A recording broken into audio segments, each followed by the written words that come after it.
Invitados de la semana.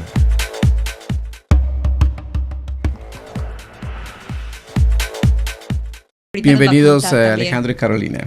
Muchas gracias por su invitación. Bueno, creo que por aquí vamos a compartir micrófono entre ustedes dos. Primero empezamos entonces con Alejandro. Alejandro, cuéntanos entonces cómo fue la llegada a Canadá, cómo fue ese descubrimiento, entraste a la escuela, ¿qué pasó al llegar?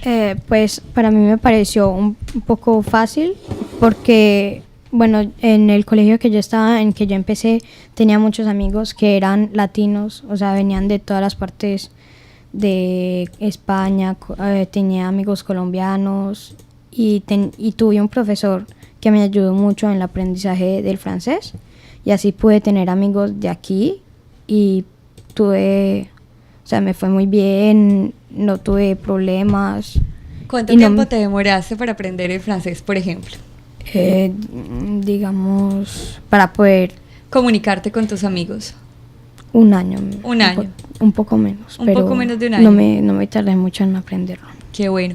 Y bueno, cuando llegaste entonces tenías a tus amigos latinos que estaban en la escuela y los otros amigos que eran los quebecuá, ¿también tenías clases con ellos? ¿O de qué se trata la escuela de integración? No tenía quebecos en mi clase porque mi clase era para aprender el francés. O sea, no había gente que ya sabía el francés.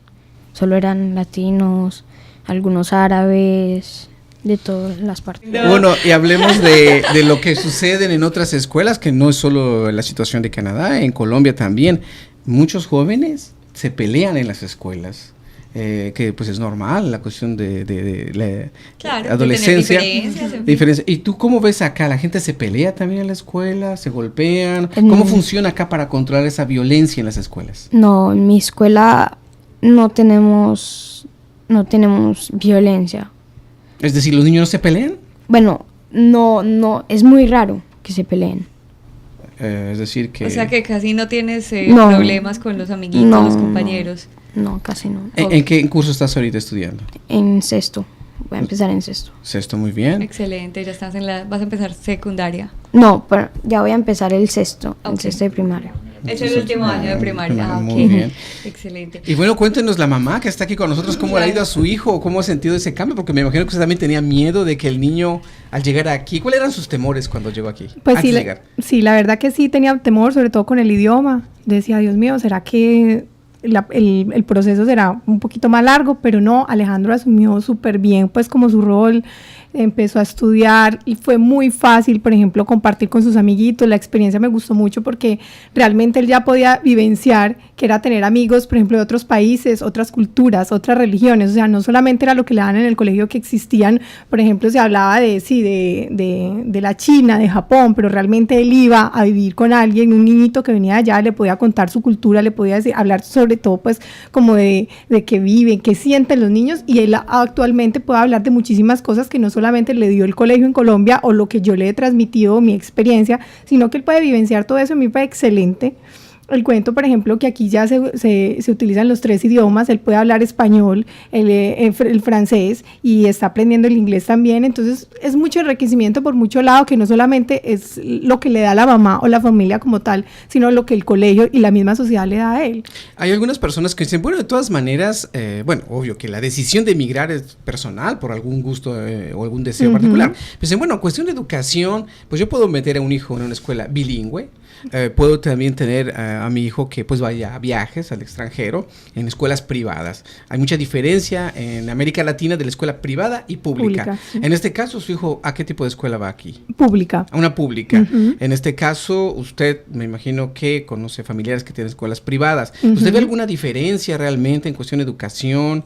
O que algunos dicen es mejor, es peor. Sí, la verdad que sí. Lo que pasa, por ejemplo, uno de los choques, que era una de las cosas que queríamos conversar hoy, era eso del colegio privado y público. Digamos, en el colegio, él venía de un colegio privado, el nivel de exigencia académico era muy alto.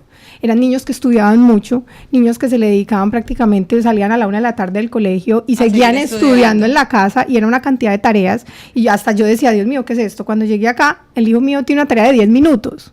Inclusive fue muy charro porque yo fui una de las mamás que fue y habló con la profesora y le dije, venga, yo necesito que mi hijo estudie más en la casa.